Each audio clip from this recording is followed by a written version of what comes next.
3.2주 8월 영상교육 일부 올리겠습니다. 잘 되는 미용실, 안 되는 미용실, 어떻게 하면 잘 될까? 어떻게 하면 안 되는가? 줄 서는 미용실 어떤 미용실일까? 하루 종일 텅텅 비어 있는 미용실은 어떤 미용실일까? 말의 룩스를 높이자. 좀 톤을 조금 올리자. 말이 밝으면 인맥이 늘어난다. 표정이 밝으면 인맥이 늘어난다. 고객수가 늘어난다. 자, 여러분 같이 한번 해볼까요? 스마일! 내일 건강하고 스마일한 나날 되길 기원드리면서 인맥이 늘어나야 여러분들 꿈이 현실이 됩니다. 내 인맥은 어느 정도인지 여러분 한번 점검해 본 적이 있습니까?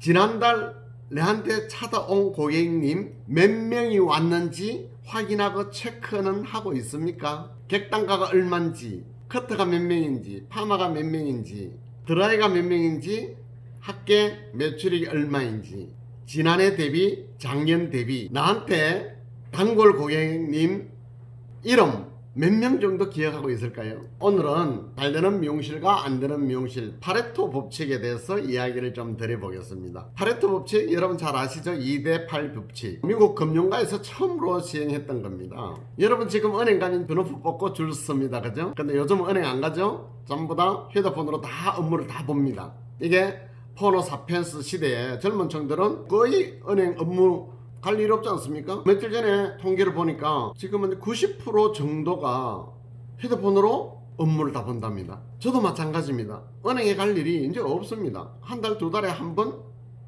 갈까 말까 합니다. 근데 업무는 계속 있지 않습니까? 어디 뭐 송금 보내주는 거 전부 다 여기서 다 자체 해결됩니다. 이렇게 되기 이전 시대 불과 5년 10년 전만 해도 여러분 은행 가면 VIP가 있고 일반 고객이 있고 VVIP가 있습니다. 은행에는 VIP 고객을 20%라고 했고요. 일반 고객은 80% 분류해가지고 일반 고객은 표 뽑아가지고 기다렸다가 행운한테 은행에 저금 따고 돈을 찾게 되었습니다. VIP 고객들은 표를 뽑지 않고 VIP실로 들어갔습니다. 근데 VVIP는 어떤 고객일까요? 20% 안에서 다시 20% 그래 한 3%에서 4% 고객님은 VIP실로 안 가고 지점장실로 가가 앉아있으면 시원한 데서 차 마시고 있으면 행운이 와서 대신 작성해주고 이렇게 했습니다. 이걸 우리는 2대8 법칙, 파레토 법칙이 은행에서 제일 먼저 나왔는데 지금은 은행뿐 아니고 다른 서비스 업종에서도 많이 적용되고 있죠. 우리 미용실도 마찬가지라고 생각합니다. 상위 20% 고객님이 나의 성공과 실패를 좌지우지합니다. 모든 기업의 상위 20%가 80% 이끌니다. 근데 인간관계에서도 마찬가지입니다. 미용실에 일하는 고객이 10명 같으면 상위 20% 2명이 미용실을 이끌어간다. 이렇게 봐도 거짓말은 아닙니다. 고객님 100에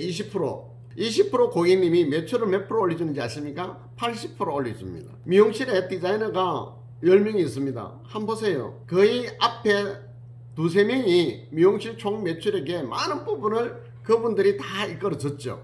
20% 단골 고객만 잘 확보해도 지금 매출의 80%는 절대 흔들리지 않습니다. 그런데 코로나가 와서 매출이 뚝 떨어지고 막 흔들리고 있죠. 이건 뭡니까? 2대8 법칙 20% 고객 관리를 잘 못했기 때문에 그렇습니다. 상위 20% 고객님을 우리는 충성 고객 팬덤이라고 했습니다. 충성 고객 관리 집중해라. 지금 여러분들 충성 고객 20% 내한테 찾아오는 고객 매출을 가장 많이 올려주고 가장 자주 찾아왔고 가장 소개를 많이 시켜준 20% 고객님을 위해서 여러분들이 한 것이 무엇이 있을까 점검 한번 해보십시오. 분명히 관리를 잘한 사람은 매출액이 흔들리지 않습니다. 20% 고객 관리하지 않은 디자이너들은 핑계를 많이 대죠. 코로나 때문에 그렇다, 경기가 안 좋아서 그렇다, 안 된다 말만 계속 하고 있습니다. 자, 아닙니다. 이제는 여러분 스스로가 자기 자신의 고객님을 관리를 잘해라. 상위 20% 고객 관리 잘하면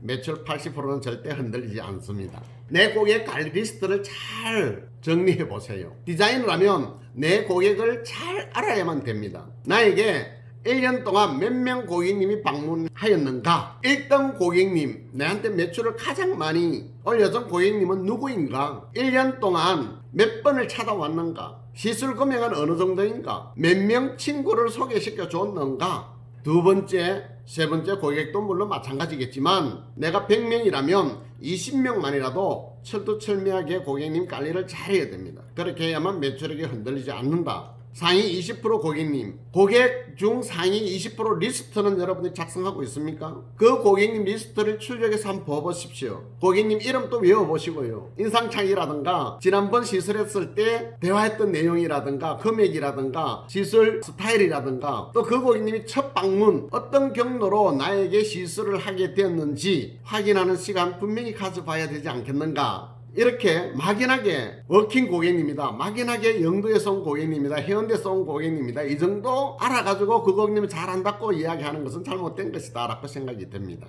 영도 고객님인데 누구 소개로 해가지고 언제부터 해가지고 한 달에 한 번씩 오고 평균 단가는 얼마 정도, 그리고 그분이 소개시켜준 고객님은 누군데 언제 오고 지금 안 오고 있네, 왜 안 올까, 이런 걸 살 점검해보고 카톡 보내주고 문자 보내주고 편지 한 통 써가지고 보내고 친구한테 안부 물어보고 한다면 휴먼 고객이 내방 고객으로 다시 나의 팬덤이 될 수 있습니다. 다시 한번 1등 고객 누구인지 한번 적어보세요. 그리고 1등 고객님에게는 특별한 서비스 뭔가가 주어져야 됩니다. 내 상위 20% 고객님을 포스에서 검색해봐도 됩니다. 만약에 여러분들이 자신이 포스 검색이 안 된다면 기획실로 연락해서 관리를 해도 된다고 생각이 됩니다.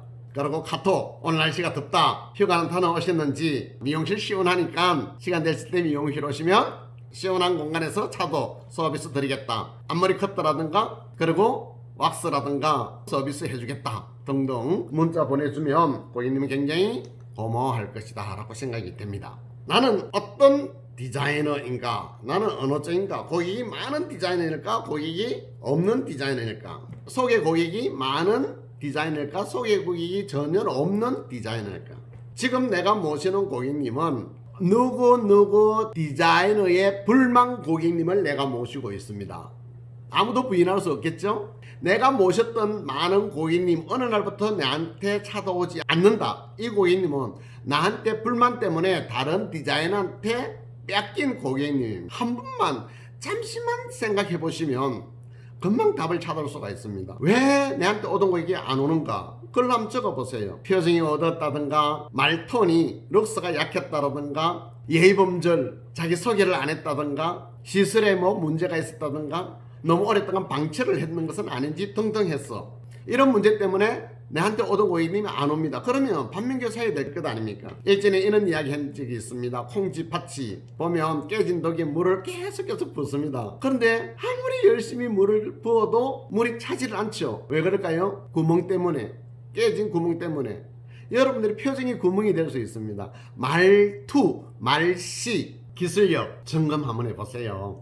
그리고 조금만 연습하고 훈련하고, 요즘 공부하기 너무 좋은 시스템이 많습니다. 유튜브에 들어가 보면 미용 염색이라든가 커트라든가 올림머리라든가 많은 영상이 올라가 있습니다. 거기에 있는 영상을 내 것으로 만든다면 고객님 만족도는 훨씬 올릴 수가 있을 것이다. 고객님이 떨어지는 미용실이 아니고 고객님이 계속해서 채워지는 디자이너가 분명히 될 것입니다. 나는 지난해에 대비해가지고 고객님이 늘어났습니까? 줄어들었습니까? 줄어들었으면 줄어든 이유가 있고 늘어났으면 늘어난 이유가 분명히 있겠죠. 늘어나는 디자이너가 있습니다. 줄어드는 디자이너가 있습니다. 왜일까요? 글로 적으면 금방 답이 나오지 않습니까? 스마일 하세요. 좀 순서로 돌아가세요.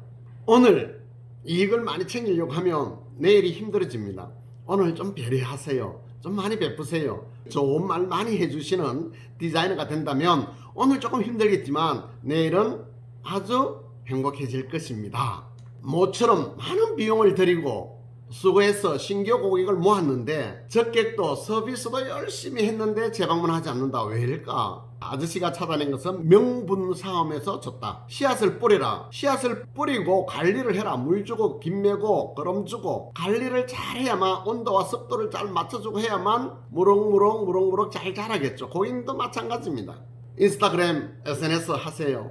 소개시켜달라고 신신당부 해보십시오. 광고 홍보 명분을 줘야 고객님이 재방문합니다. 명분이 써야 소개 고객님 추천이 들어온다라는 겁니다. 고객님 끝나고 나가실 때 아름답다 예쁘다라는 칭찬말과 지인분 있으면 추천해달라고 신신당부하는 거 잊지 마시고 명함 2장, 하나는 지금 고객님 거, 하나는 추천해줄 지인한테 드릴 거, 이것만 매일매일 꾸준하게 하신다면 여러분들 지금 번호표 뽑아가 고객님이 기다려야 되는 그런 디자이너가 분명히 될 것입니다. 그리고 고객님 생일자라든가 결혼기념일자라든가 또 하미주 창립기념일이라든가 봄, 여름, 가을, 겨울 계절이 바뀔 때라든가 이럴 때마다 여러분들 카톡이라도 안부 문자라도 하나씩 보내주는 것이 명분 싸움에서 이기는 것입니다. 명분을 주는 겁니다. 나는 고객님을 잊지 않고 있습니다. 고객님을 기억하고 있습니다. 고객님 잊지 않았었죠? 기회가 되면 다시 뵙고 싶습니다. 자, 이런 명분을 드리는 것이다 라는 겁니다. 최근에가 고객님이 없으면 하루 종일 휴대폰만 이렇게 만들고 있으면 하늘에서 뚱 고객님이 떨어집니까? 아닙니다. 노력 없이는 좋은 결과를 절대 얻을 수가 없습니다. 피눈물 땀방울 훈련이 있어야만 좋은 결과 있을 수 있죠. 고객이 새는 구멍을 막고 재방문 고객이 계속 늘어나는 시스템을 구성해라. 다시 한 번 더 이야기합니다. 소개시켜달라고 신신당부하세요. 집에서 손질방법 어드바이스 잘 해주세요. 공감 좀 해주세요. 네, 감사합니다. 덕분입니다. 야, 대단하십니다. 정말 좋으시겠습니다, 고객님. 그리고 끝없이 내 자신을 알리세요. 그리고 여러분들 서비스 드릴 것이 상당히 많습니다. 앞머리 커터 해주는 거, 드라이 한번 당겨주는 거, 따라온 고객님 드라이 당겨주는 거, 이런 거 전부 다 뭡니까? 장사술로는 그것을 밑밥 전략이라고 했습니다. 고객님한테 좀 많이 베풀어 주면 고객님 절대 여러분을 배신하지 않습니다. 배신은 언제나 내가 했습니다. 여러분들이 고객님에게 서비스 줄 걸 다 주지 못하고 고객님 마음을 읽지 못하고 고객님 원하는 스타일을 만들어주지 못했기 때문에 고객님이 나한테 찾아오지 않는 겁니다. 그럼 여러분들은 어떻게 표현했습니까? 몇 분 오던 고객님이 어느 날 안 온다. 그러면 이 고객님이 배신했다. 이 절대 배신 아닙니다. 그거는 고객님이 근아닙니다. 여러분들은 고객님에게 돈을 받으면 받은 만큼의 여러분들은 책임이 따르는 것이고요. 고객님은 돈을 주고 지불한 만큼의 근한을 산 겁니다. 자기 근한 행세 다 하지 못했으면 손해봤다라고 생각하고 손해본 고객님은 절대 다시 오지 않을 것입니다. 고객관리 정말 철두철미하게 잘 하셔야 지금 이 어려운 코로나 시대에 살아남을 수가 있을 것입니다. 네, 1부 강의 여기까지 하겠습니다. 잠시 후 2부 강의 올리겠습니다. 감사합니다.